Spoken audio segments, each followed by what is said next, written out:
What is good, YouTube? Quinn Wade basketball analysis coming to y'all with that instant analysis.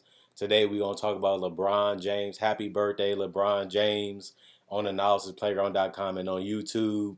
And the beautiful thing about him is he had 47 points, 9 assists, and 10 rebounds. He could have went and got the 10th assist. Instead, he went for the W. He always been a winner. He always made the right play. I like the fact that he was going for the kill, not looking to drain the clock, not looking to take the game for a disadvantage by having a chance to losing the game. He really had an aggro approach to finishing his game out. Usually he looks to facilitate. Today he was looking to score.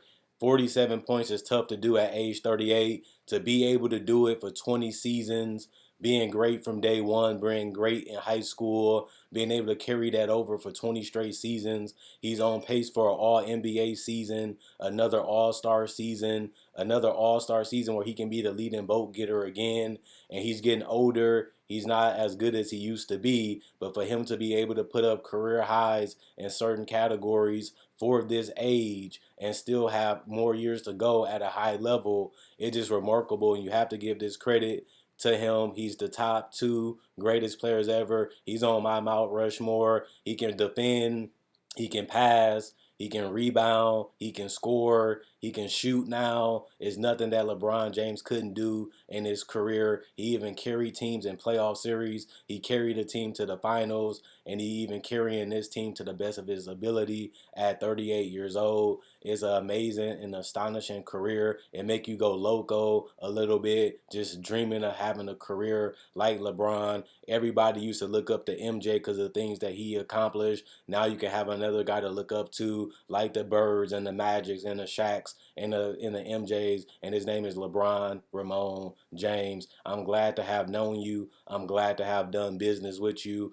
I'm glad to have business conversations on how to expand the league and make it bigger and better, because we're both guys that's hoopers that grew up wanting to play in the NBA, and we accomplished those goals, becoming icons for the game. Me being the analyst and you being one of the greatest players to ever put on a jersey. I'm proud to watch you. I'm proud to see you play. I was happy to see the crowd cheering for LeBron. They played in Atlanta and they was cheering like they was Laker fans in Atlanta, and they were just so happy to see LeBron James do well and win a game that they needed to win. If the Lakers want to make the playoffs, they gotta salvage this season by winning the winnable games. No Clint Capella. They had some injuries on their side too. This is a game where you evenly match if LeBron can push himself a little bit more and do some things he's not supposed to be doing at his age. But it's LeBron James. He doesn't cheat the game. He doesn't play the game. He doesn't take it for granted. He feels like it's a blessing to be able to play at the level that he's played at, but he also has put the necessary and needed mentality and work to get to this level and stay at this level and stay at the form that he has been. And we have never seen nothing like this ever in NBA history. It might be some people that can get on that level, but we haven't seen somebody dominate this way like LeBron James has done. He had 47 points, plus 12 and plus minus, 5 turnovers, 1 block. He also had 9 assists, 10 rebounds, 7 to 9 from the free throw line, 4 to 6 from the 3 point line. He was 8 of 27, so efficient night at the office. Thomas Bryant had a great game, 19 points, plus 7 plus minus, 2 personal fouls, 1 turnover, 1 block, 1 steal, 1 assist. He also had a great 17 rebounds tonight, 3 of 3 from the free throw line, all 1 from the 3 point line, 8 of 10 from the field. Patrick Beverly, 10 points, -10 and plus minus, 3 personal fouls, 1 block, 1 steal, 3 assists, 2 rebounds, 2 of 3 from the 3 point line, 4 of 5 from the field. Dennis Schroeder, 12 points, +2 and plus minus, 3 personal fouls, 2 turnovers, 3 steals, 9 assists. He also had 1 of 1 from the free throw line, 1 of 5 from three, 5 of 12 from the field.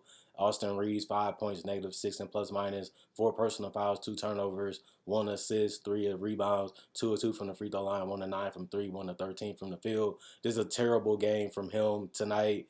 It was horrific to see him miss wide open shots throughout the game, but they was able to recover because other people stepped up. Gabriel, 11 points, One personal foul, one block, 5 rebounds, 1-1 from the free throw line, 5 of 8 from the field. Brown Jr. 5 points and plus 16 and plus minus, one block, 5 rebounds, 1 of 4 from the 3-point line, 2 of 6 from the field. Toscano Anderson not having the season that they needed him to have, but he's trying to come on a little later and try to have a better impact because AD is out. 7 points, plus 13 and plus minus, 3 personal fouls, 1 steal, 3 rebounds, 1-1 from the 3-point line, 3 of 3 from the field. And Russell Westbrook, a near triple double again, 14 points plus 11 and plus minus, 1 personal foul, 6 turnovers, 1 block, 1 steal, 11 assists, 8 rebounds, 2 of 2 from the free throw line, 6 of 12 from the field. He also made a key layup that helped them continue to have a cushion and was able to bring the game home. Jones, Nunn, and Lonnie Walker did not play. Coach's decision. The team as itself shot 54% from the field. They shot 31% from three, 88% from the free throw line, 6 of 18, 55 rebounds, 34 assists, 7 steals, 6 blocks, 16 turnovers, 17 personal fouls, and they scored 130 points. They did have some adversity in this game, 33-23 in the first quarter, but they came right back in the second quarter, 39-34 in the second quarter, 36-28 in the third quarter, and they even outscored them 32-26 in the fourth quarter. Just a great second half for the Los Angeles Lakers as they had to close out this game. It was a much needed W. John Collins had a terrible game. Just haven't had his mind in the game the way he needs to. He needs to defend better. He needs to rebound better. He needs to be that dominant force in the paint. He hasn't been nothing but a shell of himself all season. They upgraded their talent my personal opinion, but he hasn't played well all season. 6 personal fouls for him, 2 turnovers, 9 rebounds, 1 of 2 from the free throw line, or 3 from the 3-point line, 3 of 7 from the field. Kongwu, 17 points, -7 and plus minus, 4 personal fouls, 2 turnovers, 3 blocks, 2 steals, 8 rebounds. 1 of 2 from the free throw line, 8 of 11 from the field. AJ Griffin, 13 points, +1 and plus minus, 2 personal fouls, 2 assists, 1 rebound, 3 of 6 from the 3-point line, 5 of 10 from the field. Trae Young, 29 points, -9 and plus minus, 4 personal fouls, 4 turnovers, 1 steal, 8 assists, 3 rebounds, 7 of 9 from the free throw line, 0 of 4 from three, 11 of 24 from the field. And DeJounte Murray had some key baskets like Trae Young, but they just couldn't finish in the last 2 minutes. They got stopped. They were using their speed and quickness, but just haven't been the most efficient tandem in the NBA, as they do miss a lot of layups and a lot of floaters and a lot of jump shots, which hurts them when it comes to closing games and building leads and keeping it high the entire game. And that's one of their Achilles heels of why they lose a lot. 20 points for DeJounte, -8 and plus minus, 2 turnovers, 1 steal, 9 assists, 7 rebounds, 1-1 from the free throw line, 3 of 7 from the 3-point line, 8 of 17 from the field. Frank Kaminsky, 0 points, +1 and plus minus, zeros across the board. Johnson, 15 points. Jalen Johnson, -11 and plus minus, 1 block, 2 steals, 7 rebounds, 4 of 6 from the free throw line, 1 of 4 from the 3-point line, 5 of 9 from the field. Bogdanovich, 17 points, -14 and plus minus, 1 personal foul, 1 block, 3 assists, 4 rebounds, 3 of 12 from the 3-point line, 7 of 19 from the field. Aaron Holiday, 3 points, +1 and plus minus, 2 personal fouls, 2 rebounds, 1 of 2 from the 3-point line, 1 of 4 from the field. Holiday, Forrest, and Krejci did not play coaching decision, although they was healthy. 47% from the field. They shot a terrible 28% from three. They had some open ones. They had some contested ones. They had some that they forced up, but just not great offensive execution. They need to play smarter. They need to play wiser, and they need to play more efficient basketball, and that can help them win more games. They have the tools and the talent and the athleticism and the size to be a great team.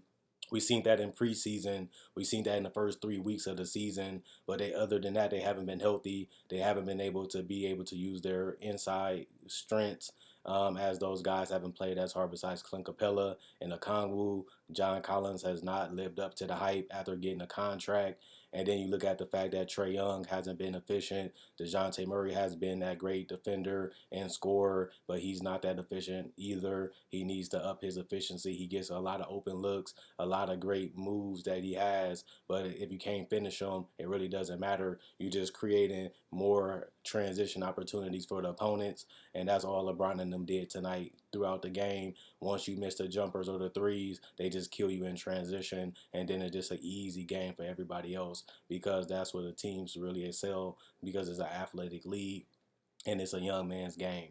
And that's what athletes usually do, take advantage of transition. 70% from the free throw line, 41 rebounds, 22 assists, 6 steals, 5 blocks, 10 turnovers, 19 personal fouls, 121 points. I think Nate McMillan should consider retirement. It's not one team that he can go to that can help him win the title. This team has the best potential in the future to win the title. They have a lot of great pieces. They have an all-star, all-NBA player. They have a great number 2 player that has potential to grow and get better on both ends of the court. And he's a great playmaker too for his age, and his potential size is higher because of the length and the size and athleticism that he has. But that's 2 to 3 years from now. Does Nate McMillan has the patience and the time to deal with immaturities, to deal with selfishness, to deal with a team that might not buy into him for a long time? He got to the Eastern Conference Finals. He had a lot of success in Atlanta. This is a team that has the upside that they can potentially be a contender in the Eastern Conference. They're one move away from being that great to be up there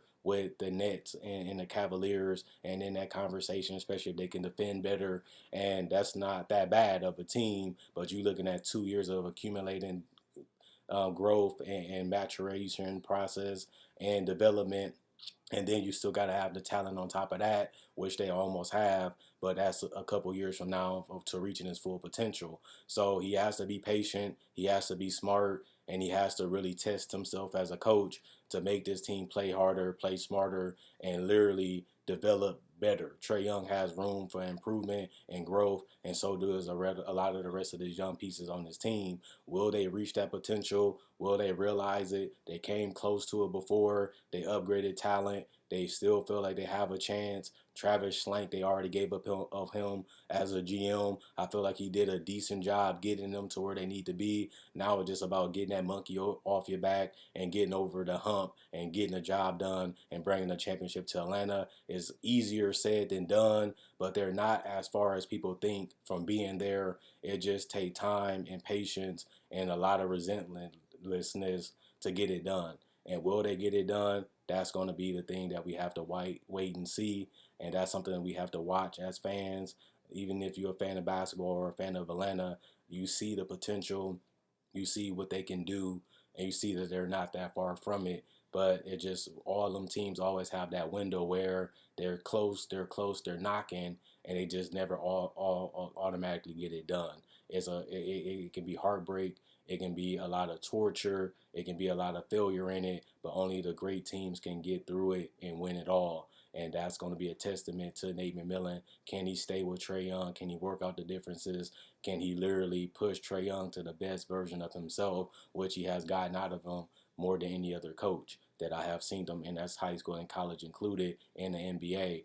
But they still have to buy in as a team and play better as a team on both ends of the court, and we just haven't seen them be able to do that since that season that they went to the all the way to the Eastern Conference Finals. It seemed like they have continually regressed each and every season to the point where they should be able to be further than they are. And Nate McMillan and the coaching staff have to take blame for that. The organization has to take blame for that. And the teammates in the team has to take blame for that and put that on the table, take accountability for that, and grow and improve from it, talk about it, debate about it, fight about it respectfully, and push themselves in the right direction to learn about it, grow from it, and take it to another level and become a better team. And that's what I want to see out of Atlanta. If the Nets can do it, the Hawks can do it, because I feel like they on the same talent base, and they did it this season. They should be able to do it within 2 years and turn this team into a serious contender because of development, growth, and maturity process should be able to be done. But, will Nate Miller retire? Will he stick it out? That's a tough decision. He's older. Can he wait? I don't know. You get irritated, you get tired, and you get frustrated to a point where it pushes you out the window. And then the organization can add more pressure when they don't see the results, and that can make you want to leave even faster. So it's an interesting situation to follow. Trae Young even been in rumors to be traded. I don't think it's going to happen. He don't have a better situation to go to besides Atlanta, and they spoiled him a little bit But that's just because they feel like they got the guy that can take them to the next level. It's just about finding the right pieces to put around him and him developing into the superstar that he wants to be and feeding off his teammates to get them on the same page and the same level that they need to be to win. Other than that, continue to like, subscribe, and share. Check out my socials on my channel, on my banner, and I'm gone.